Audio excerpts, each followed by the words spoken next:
poursuivons nos interviews, nos web interviews en live de Madine Expo avec cette fois-ci une entreprise au cœur de la production locale créée en 1908 au Gros Morne. Il s'agit d'une web interview pur jus avec l'entreprise Denel SA et je vais passer la parole à son directeur Philippe Vourche. Bonjour Philippe. Bonjour Sylvie. Alors Philippe, donc vous êtes au sein d'une entreprise historique. Vous-même, vous avez eu tout un parcours dans cette entreprise. Est-ce que vous pouvez nous parler un petit peu de vous, donc de votre parcours jusqu'à être directeur donc de Denel SA? Eh bien, écoutez, moi j'ai fait des études scientifiques au départ, qui se sont ensuite tournées vers, j'ai eu un bac C à l'époque, et ensuite j'ai fait donc des études d'école de commerce, puis un MBA aux États-Unis. Et après ce MBA, j'ai commencé à travailler aux États-Unis. Je suis arrivé en Martinique pour démarrer dans le contrôle de gestion. Et j'ai travaillé une dizaine d'années à peu près dans le contrôle de gestion, tout en passant les examens d'expertise comptable qui m'ont emmené quasiment au diplôme d'expertise comptable. Après, je suis donc devenu directeur financier. Et puis finalement, j'ai eu l'opportunité de pouvoir rencontrer sur mon chemin l'entreprise Denel. Et depuis 10 ans, à partir d'un cursus financier, je suis tombé à la fois dans l'agriculture et dans l'agroalimentaire.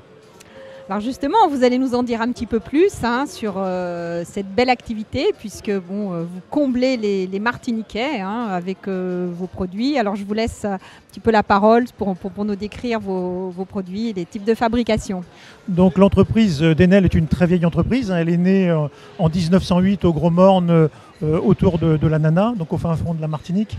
On a en fait plus souvent la connaissance de notre entreprise à travers ses marques. Donc ces marques, c'est d'abord la marque Royal, il y a aussi la marque Montpellier, donc il y a la marque Dormois pour la confiture, on a également donc la marque Aurore, et donc on nous connaît déjà au travers des produits que l'on véhicule.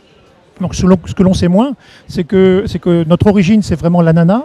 Le nom de l'entreprise, le nom Royal, vient de l'ananas. Royal avec sa couronne, c'est le fruit roi. Et le nom Royal vient de l'ananas. L'entreprise a démarré en fait par de la conserve d'ananas et a évolué au fur et à mesure de son histoire de la conserverie d'ananas vers la production de jus et la production de confiture. Et elle est en train aujourd'hui de développer deux types d'activités. Le premier, c'est une activité que nous appelons de première transformation, c'est-à-dire d'acheter des fruits et de transformer ces fruits en pulpe de fruits sur place. Et une activité de deuxième transformation qui consiste en fait à mélanger ces pulpes de fruits avec de l'eau et du sucre pour en faire des jus et des confitures. D'accord. Alors, est-ce que vous pouvez nous expliquer un peu comment ça fonctionne, quels sont les process? Donc, il y a apparemment 2 lignes de fabrication et puis les étapes, donc les différents savoir-faire. Alors, concernant la partie première transformation, donc la partie fruits, en fait, on a dû imaginer une usine qui est dédiée à la production de ces pulpes de fruits.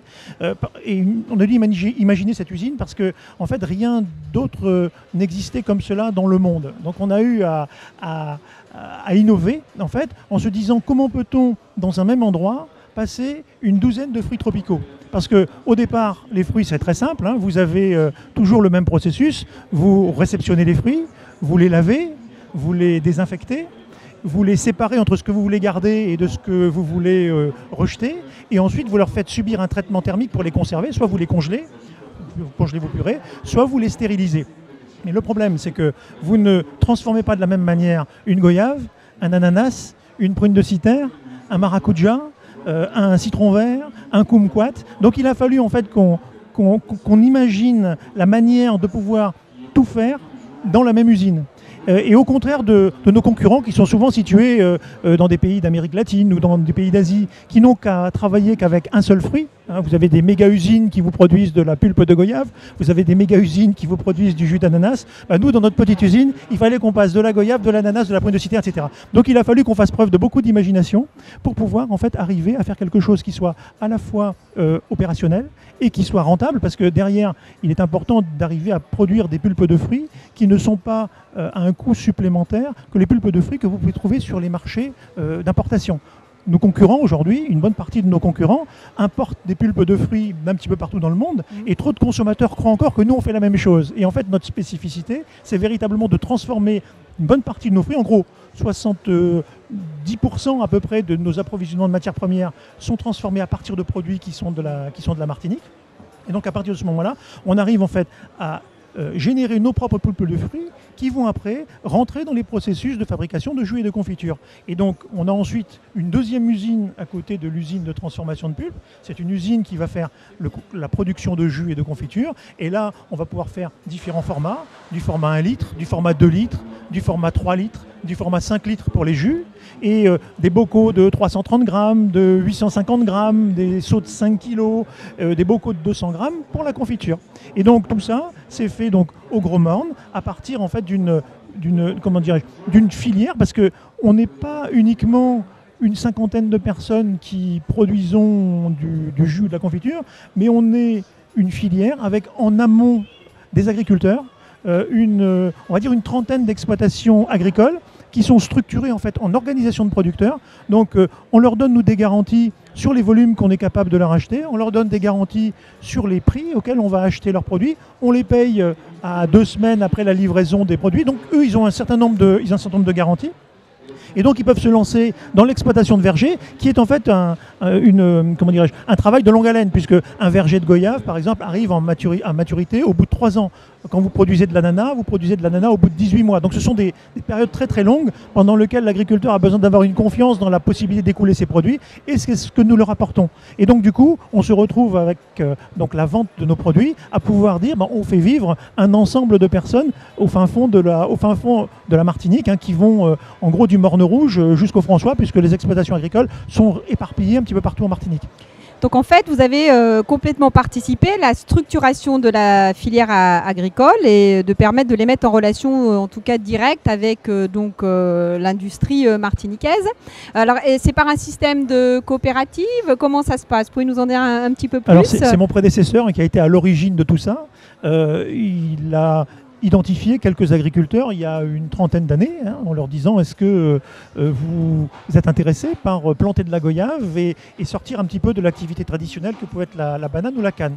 Tout le monde a pris ces gens-là pour des fous.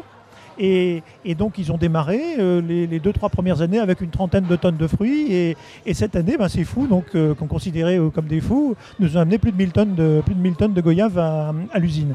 Donc l'initiative, si vous voulez, a été de sécuriser les agriculteurs, et pour nous, pour pouvoir sécuriser les agriculteurs, on avait besoin de savoir qu'on était capable d'écouler les produits. Donc l'idée au départ, c'était on fait des jus et des confitures, on regarde si le consommateur achète ses jus et ses confitures, on importe au départ une partie des pulpes, et lorsque on est sûr qu'il y a une pérennité au niveau de la vente du produit fini, là on incite les agriculteurs à planter, et on switch au fur et à mesure l'importation de pulpes de l'extérieur vers la fabrication de fruits locaux. C'est ce qu'on a fait sur la goyave, ce qu'on a fait sur la prune de Citer, ce qu'on fait sur la banane, et on est en train d'initier tout ça, notamment sur le maracuja et sur l'abricot pays. Et à plus long terme, il va y avoir la mangue qui va arriver également aussi. Oui, donc une vraie transition sur la chaîne de l'approvisionnement et à la faveur de la production locale. C'est très intéressant et d'ailleurs pas suffisamment connu souvent du grand public. Alors si on se projette un peu dans le futur, vous avez peut-être des petites choses à nous révéler sur en tout cas des produits vers lesquels vous iriez, des réponses à des tendances particulières? Alors on fourmille de projets, parce que en fait la Martinique, pour moi c'est un vrai verger, donc il y a la possibilité de faire beaucoup de choses. Donc on a en fait plusieurs projets qui sont en cours. Un premier projet, c'est d'aller vers des produits d'agriculture biologique. Donc on a une partie de nos agriculteurs, notamment en goyave, qui sont en train de se convertir à l'agriculture biologique, et d'ici 2 ans à peu près, parce que ça fait 1 an qu'ils ont entamé la phase de conversion, d'ici 1 an, donc on va avoir une bonne partie de notre alimentation en goyave qui va être de la goyave bio. On a aussi converti un certain nombre de vergers d'abricots pays en produits biologiques. On travaille sur de la groseille pays également, sur la partie bio. Donc il y a un volet bio sur lequel on est en train de travailler, alors qui est assez intéressant parce qu'il permet en fait de pouvoir recycler les déchets de fruits que l'on a dans notre processus de fabrication des pulpes. C'est-à-dire quand on fabrique les pulpes, on a ce qu'on garde, et puis on a toute la partie des graines de goyave, toute la partie des pots de goyave, et on utilise en fait ces produits-là pour en faire notre propre compost que l'on va réutiliser dans les vergers bio. Et donc on a un cycle assez vertueux et assez complet qui se fait. Donc ça, c'est, on va dire, une première partie vers laquelle on est en train d'aller. Alors la deuxième chose, elle est beaucoup plus, on va dire, innovative, parce que bon, elle a fait appel à une quinzaine d'années de recherche. Et elle a abouti au fait au dépôt d'un brevet qui va nous permettre en fait de transformer des fruits tropicaux qui sont très pulpeux en pur jus de fruits. Donc aujourd'hui, on se heurtait à un problème lorsqu'on travaille sur des fruits tels que, on va dire, la banane, tels que la goyave, tels que la mangue, tels que l'abricot pays, c'est que ce sont des fruits qui sont très très pulpeux. Et donc lorsque vous voulez les consommer ou les boire, eh bien, si vous les buvez juste après pressage, vous avez une sorte de soupe dans votre assiette et vous la consommez plus sous forme de soupe que sous forme de jus de fruits. Donc il était nécessaire jusqu'à présent de rajouter de l'eau et de rajouter du sucre pour pouvoir en fait avoir un produit que l'on soit capable de consommer. Et on a, au travers d'un processus de recherche qui a duré une dizaine d'années, comme je vous disais, identifié le moyen de pouvoir transformer des pulpes de fruits, des pulpes de fruits assez épaisses, en pur jus de fruits consommable. Donc on devrait être capable d'ici 1 an ou 2 de pouvoir mettre sur le marché des purs jus de goyave. Donc vous imaginez une goyave que l'on presse et on rajoute ni eau ni sucre et elle est consommable sous forme liquide comme le nectar de goyave royal que vous pouvez avoir aujourd'hui. Et ça, cette technique-là et cette technologie-là serait vraisemblablement applicable à de la mangue, serait applicable à de l'abricot pays, serait applicable peut-être à de la banane aussi. Et donc on a installé tout le matériel parce qu'on a fait donc des recherches, parce que le matériel n'existait pas, et donc tout le matériel a été installé donc, dans notre usine au Gros Morne, et donc on a testé, on sait qu'il est opérationnel, et donc on a maintenant un travail qui est en cours sur la sélection de la variété de fruits, puisque j'ai coutume aussi de dire que la goyave c'est pas un seul fruit, c'est un ensemble de fruits, que c'est comme le vin, et que vous avez différents cépages, et que c'est l'alliage de ces différents fruits qui va vous faire le nectar de goyave parfait. Et donc aujourd'hui, il s'avère qu'un certain nombre de variétés de goyave sont plus intéressantes pour fabriquer le pur jus de goyave que d'autres. Et donc on a incité les agriculteurs qui travaillent en amont d'Enel à planter cette variété de goyave pour être capable de sortir un produit à l'échelle industrielle d'ici 1 an ou 2. Oui, c'est très intéressant de voir comment vous drainez et pouvez mettre en perspective aujourd'hui donc les agriculteurs par rapport à vos nouveaux produits. Alors j'entends recherche et développement, je pense qu'il y a tout un ensemble de savoir-faire effectivement dans votre entreprise. Vous pourriez nous parler un petit peu de tous les savoir-faire, métiers pour des jeunes qui souhaiteraient aussi intégrer l'entreprise? Alors on est une petite entreprise, puisqu'on est une entreprise d'une 50aine de personnes et donc on a toujours fait avec les moyens du bord. Et il est intéressant de raconter en fait l'histoire de toute cette recherche autour de la goyave. En fait, donc mon prédécesseur a démarré dans une entreprise qui n'avait pas forcément les moyens de recruter un certain nombre de gens, et il a démarré avec des stagiaires d'école supérieure d'agronomie. Et donc, au travers de stages de manière régulière organisés avec ces personnes, donc tous les ans, pendant 10 ans, on a eu des stagiaires plus ou moins brillants. Ceux qui ont été brillants, il les a embauchés et sont aujourd'hui devenus, après notre directrice recherche et développement au niveau du groupe, a quitté le groupe et aujourd'hui responsable d'un laboratoire de recherche à l'université Antilles-Guyane. D'autres sont passés aussi chez nous et sont arrivés également au PARM, qui est la structure de recherche qui dépend du conseil régional. Et donc on a travaillé de manière régulière avec paradoxalement des étudiantes que des étudiants d'école d'agronomie. Et c'est le travail en fait cumulé de tous ces étudiantes qui ont permis donc d'aboutir à un savoir-faire sur les fruits. Ça c'était une première chose. On va dire qu'on a le côté scientifique des choses. Et après on a travaillé en fait avec nos gens de production pour pouvoir mettre en place un outil industriel qui était adapté par rapport à nos besoins.